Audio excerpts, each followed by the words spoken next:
این دنیا دیگه به درد نمیخوره.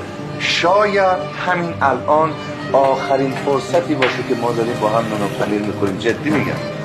زندگی آب تنی کردن در حوضچه اکنون است.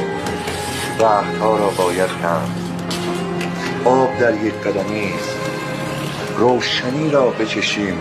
شب یک دهکده را وصل کنیم. خواب یک آهو را صبح نان و پنیرک بزنیم و بکاریم نهالی سر هر پیچ کلان. چطور؟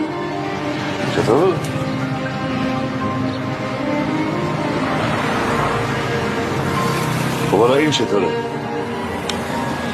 مثلا روم کنی مثلا حیلت کنی